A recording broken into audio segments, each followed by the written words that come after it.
Assalamualaikum warahmatullahi wabarakatuh.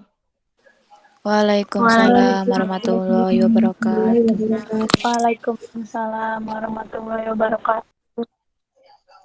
Kami dari kelompok 5 akan mempresentasikan terkait tugas kelompok kami mengenai karya tulis ilmiah, yang dimana kelompok kami akan menjelaskan beberapa hal.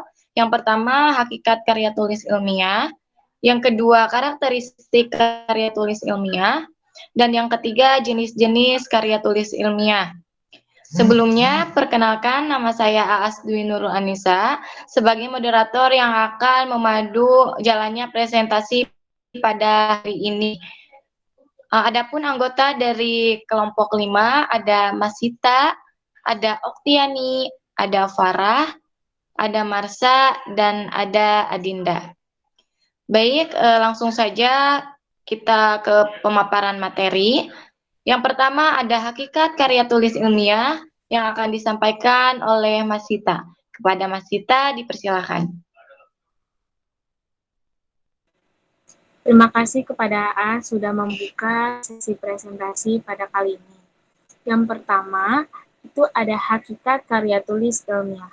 Hakikatnya, karya ilmiah ini merupakan karya tulis yang menyajikan gagasan atau yang mendeskripsikan pemecahan masalah secara sistematis dan juga disajikan secara objektif dan jujur dengan menggunakan bahasa yang baku serta didukung oleh fakta, teori, dan atau bukti-bukti yang empirik.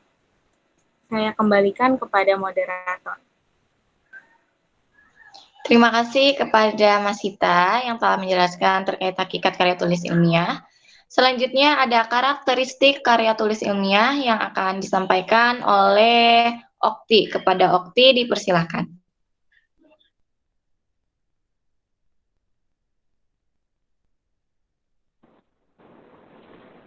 Terima kasih kepada AA. Selanjutnya yaitu karakteristik karya tulis ilmiah. Yang pertama, mengacu pada teori. Teori dibutuhkan sebagai landasan berpikir dalam pembahasan suatu masalah. Yang kedua, lugas, artinya tidak emosional, tidak kritis, dan tidak menimbulkan interpretasi lain. Yang ketiga, logis, artinya mengacu pada pembahasan yang rasional dengan urutan yang konsisten. Yang keempat, efektif, artinya mempergunakan kata, kalimat, dan bahasa yang baik sesuai dan mudah dipahami. Yang kelima, ada efektif, artinya tulisan-tulisan yang dibuat harus padat dan ringkas. Yang keenam, objektif, artinya berdasarkan pada fakta, bersifat konkret dan benar adanya. Yang terakhir, sistematis, artinya harus sesuai dengan prosedur dan sistem yang berlaku. Saya kembalikan kepada moderator. Baik, terima kasih Okti yang telah menjelaskan terkait karakteristik karya tulis ilmiah. Selanjutnya ada jenis-jenis karya tulis ilmiah yang akan disampaikan oleh Marsha. Kepada Marsha dipersilakan. Iya, baik. Terima kasih kepada Aas yang telah mempersilahkan.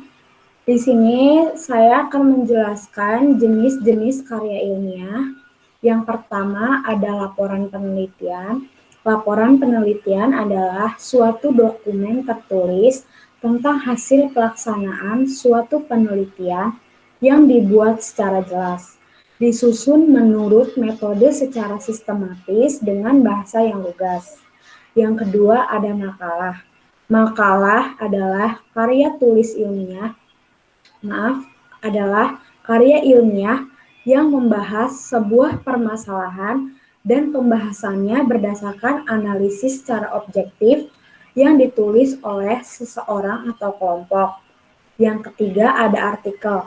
Artikel adalah karangan faktual secara lengkap dengan panjang tertentu yang dibuat untuk dipublikasikan di media online maupun cetak. Yang keempat ada kertas kerja.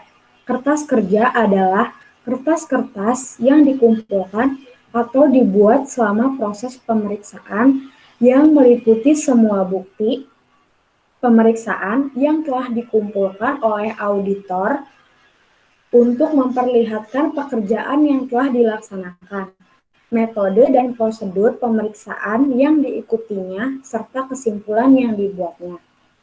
Saya kembalikan kepada moderator.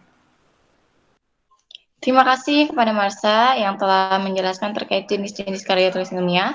Selanjutnya ada Farah yang akan melanjutkan menjelaskan jenis-jenis karya tulis ilmiah. Kepada Farah, dipersilakan. Terima kasih Aas. Yang kelima ada paper, merupakan makalah mahasiswa berkaitan dengan pembelajaran sebelum menyelesaikan jenjang studi di perguruan tinggi.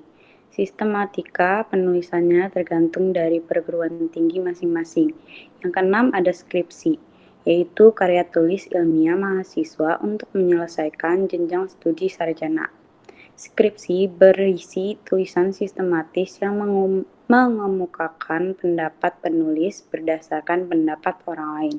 Yang ketujuh ada tesis, yaitu karya tulis ilmiah mahasiswa untuk menyelesaikan jenjang studi pasca sarjana. Sifatnya lebih mendalam dibandingkan dengan skripsi. Yang ke-8 ada disertasi, yaitu syarat untuk mendapat gelar doktoral. Isi disertasi mencakup temuan fakta tentang pendapat yang dibuktikan secara ilmiah dan waktu penyusunannya selama 5 tahun. Yang 9 ada artikel populer, di mana banyak ditemukan dalam media online dan dipublikasikan dalam bentuk artikel dengan bahasa non-formal. Tapi penulisannya harus menyertakan data penelitian serta analisis yang mendalam. Saya kembalikan kepada moderator. Terima kasih. Terima kasih kepada Farah dan Marsha yang telah menjelaskan terkait jenis-jenis karya tulis ilmiah. Selanjutnya ada kesimpulan dari presentasi kelompok 5 yang akan disampaikan oleh Adinda. Kepada Adinda dipersilakan. Terima kasih Aas untuk kesempatannya. Kemudian kesimpulan yang dapat kita ambil dari materi karya tulis ilmiah yaitu, satu karya ilmiah adalah sebuah karya yang disajikan secara ilmiah dalam sebuah forum atau media ilmiah. 2. Karakteristik karya ilmiah terdapat pada isi yang ilmiah bersifat keilmuan, yakni yang objektif, tidak memihak, dan berbicara apa adanya. Penyajian karya tertentu disesuaikan dengan kemampuan sang ilmuwan, dan bahasa yang digunakan harus bersifat baku disesuaikan dengan EYD. Yang terakhir, jenis karya ilmiah yaitu laporan penelitian, artikel, makalah, kertas kerja, paper, skripsi, tesis, disertai artikel populer. Terima kasih, saya kembalikan kepada moderator.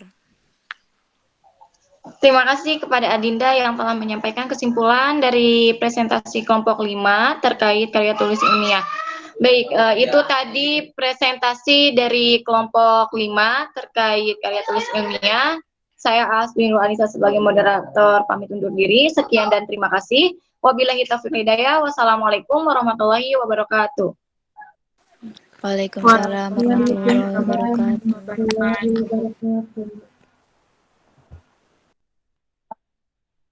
wabarakatuh.